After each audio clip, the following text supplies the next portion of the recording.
The bloody Sunday 1972ஆம் ஆண்டு இந்த ஒரு நிகழ்வு வந்து ஜனவரி 30 1972ஆம் ஆண்டு அயர்லாந்து நடைபெறுது. அதாவது உலகத்துல வந்து பல்லாயிரக்கணக்கான மக்கள் அவங்களோட உரிமைகளுக்காண்டி போராடி இருக்காங்க. அதுக்கு ஒரு பெரிய எடுத்துக்காட்டு நம்மளோட பாரத தேசம் இந்தியாவை எடுத்துக்கோங்க. வெள்ளக்காரன் சுதந்திரம் பெறதுக்காண்டி போராடினாங்க. சுதந்திரத்துக்காக மட்டும் இல்ல, அவனோட ஆட்சி காலத்துல பல உரிமைகளை கேட்டு போராடினாங்க. சிவில் ரைட்ஸ் பல உரிமைகளை கேட்டு போராடினாங்க.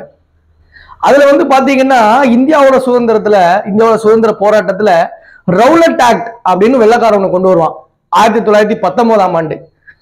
அது என்ன அப்படின்னா, எந்த ஒரு முன் விசாரணை இல்லாம யார வேணாலும் வெள்ளக்காரன் நினைச்சா கைது பண்ண முடியும். இப்போ உங்களை கைது பண்ணு நினைக்கிறேன் அப்படின்னா, நீங்க தப்பு செஞ்சிருக்கீங்களா செய்யலையா, உங்க மேல குற்றம் இருக்கா இல்ல, எதையுமே பார்க்க மாட்டான். he can arrest you without any trial. எந்த ஒரு விசாரணையும் இல்லாம உங்களை அவனால அரெஸ்ட் பண்ண முடியும். இதுக்கு பேர் தான் ரவுலட் ஆக்ட்னு பேர். இதை எதிர்த்து நம்மளோட முன்னோர்கள் போராடினாங்க. அதுக்கப்புறம் 1921ஆம் ஆண்டே நான் கோஆபரேஷன் மூவ்மெண்ட் வந்தோம்னா இந்த ரவுலட் ஆக்ட் போயிடும். இத மாதிரி அயர்லாந்துல ஆபரேஷன் டிமெட்ரியஸ் அப்படின்னு சொல்லிட்டு ஒரு சட்டத்தை கொண்டு வரான் வெள்ளக்காரன். இதுவும் இதே மாதிரிதான். என்ன அப்படின்னா, அந்த அயர்லாந்து மக்கள் அவங்களோட உரிமைகளை கேட்டு வெள்ளக்காரன் போராடும் போது அவங்கள எந்த ஒரு முன் விசாரணை இல்லாம அவங்க கைது பண்ணிடலாம். இம்ப்ரிசன்மெண்ட் வித்தவுட் எனி ட்ரையல், அதான் இந்த ஆபரேஷன் டிமெட்ரியஸ். இந்த சட்டத்தை ஆகஸ்ட் மாசம் 1971ஆம் ஆண்டு கொண்டு வரான் வெள்ளக்காரன் அயர்லாந்துல. இதற்கு எதிராக கொஞ்சம் கொஞ்சமா அயர்லாந்து மக்கள் கிளர்ச்சி ஏற்பட்டு போராடிட்டு இருக்காங்க. கடைசியில சாந்தமான ஒரு வழியில போராடணும் அப்படின்னு ஆசைப்படுறாங்க. அதுக்கு அவங்க தேர்ந்தெடுத்த நாள் தான் ஜனவரி 30 1972. ஒரு ரோமன் கத்தோலிக் ஒரு அமைப்பு அவங்க எல்லாரும் சேர்ந்து இந்த ஒரு சிவில் ரைட்ஸ் காண்டி வெள்ளக்காரனை எதிர்த்து அமைதியான முறையில போராடினாங்க. இதை பார்த்து கொதித்தெழுந்த வெள்ளக்காரங்க என்ன பண்றாங்கன்னா, இவங்களை எப்படியாவது அடக்கணும், ஏன்னா இது ஒரு பெரிய கிளர்ச்சியா ஏற்பட்ட கூடாது அப்படிங்கறக்காண்டி வெள்ளக்கார மகாராணி அவங்க என்ன பண்றாங்க, இங்கிலாந்து குவீன் என்ன பண்றாங்கன்னா, இந்த மக்களை சுடுறதுக்கு ஒரு ஆர்டர் போட்டுறாங்க.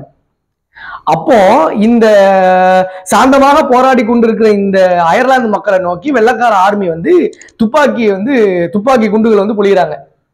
அதுல ஒரு சிலது ரப்பர் குண்டுகளா இருக்கு, இன்னொரு ஒரிஜினல் தோட்டாக்களாவே இருக்குது. அதுல ஒரு சில பேர் காயப்படுறாங்க. கிட்டத்தட்ட 20க்கும் மேற்பட்டவர் இறந்துடுறாங்க.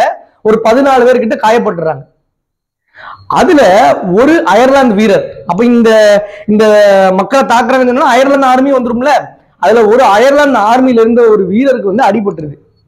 அப்ப அவரு கல்யாணம் செஞ்சுக்க போற பொண்ணு தான் கல்யாணம் செஞ்சுக்க போற கணவர் இப்படி அடிபட்டு உயிருக்கு போராடிட்டு இருக்காருங்கிறத பார்த்துட்டு பயந்து ஓடாம என்ன பண்ணிருக்காங்கன்னா, அவரோட துப்பாக்கி எடுத்து இவங்க வெள்ளக்கார ஆர்மியை தாக்குதல் நடத்த ஆரம்பிச்சிருக்காங்க. கிட்டத்தட்ட ஒரு 34 நிமிஷம் இந்த பெண் எந்த ஒரு ப்ரேயர் ட்ரைனிங்கும் கிடையாது, அவங்க ஆர்மியில இருந்தது கிடையாது. அவரோட கல்யாணம் பண்ணிக்க போற பையன் ஆர்மியில இருந்திருக்கான், அவன் குண்டடிப்பட்டு கிடக்குறான். அதை பார்த்த இந்த பெண் அவரோட துப்பாக்கியை எடுத்துட்டு இங்கிலாந்துக்காரங்களுக்கு ஒரு சரிசமமான ஒரு போராட்டத்தில் ஈடுபட்டிருக்காங்க. துப்பாக்கி சண்டை தான் போராட்டத்தில் ஈடுபட்டிருக்காங்க. கிட்டத்தட்ட ஒரு 34 நிமிஷம்.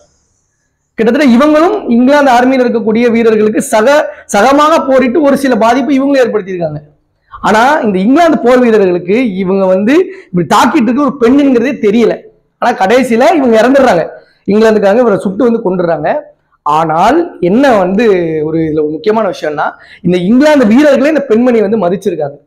அவங்க என்ன சொல்றாங்க அப்படின்னா, அதுல இந்த இங்கிலாந்து ஆர்மிக்காரங்க சொன்ன ஒரு வார்த்தை, அது ஒரு வாக்கியம் என்னன்னா, நாங்க எங்களை பத்தி கவலையே படாத ஒரு மகாராணிக்காண்டி சண்டை போட்டுட்டு இருக்கோம். இங்கிலாந்து குவீனை சொல்றான், நாங்க எங்களை பத்தி கவலையே படாத ஒரு குவீன் காண்டி நாங்க சண்டை போட்டுட்டு இருக்கோம். ஆனா இந்த குவீன், இந்த பெண்ணை சொல்றான், இந்த குவீன் அவளோட கணவனுக்காண்டி போரிட்டா, சோ அவளை நாங்க மதிக்கிறோம்.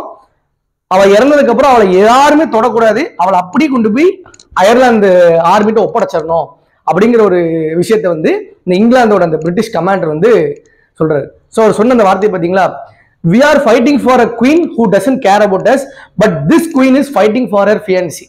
நாங்க எங்களை பத்தி கவலையே படாத மகாராணிக்காண்டி சண்டை போட்டுட்டு இருக்கோம். ஆனா இந்த பெண் அவளோட கணவனுக்காண்டி சண்டை போட்டுட்டு இருக்கா, வருங்கால கணவனுக்காண்டி சண்டை போட்டுட்டு இருக்காங்கிற வாக்கியத்தை அந்த பிரிட்டிஷ் கமாண்டர் பதிவிடுறாரு.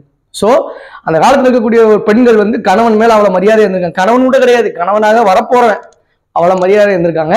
இந்த காலத்து பெண்கள் எப்படி இருக்காங்கிறத மறுபடியும் அங்க என்னமா சத்தம்? மாமா திரும்ப திரும்ப கூப்பிட்டா மிரண்டுருமா?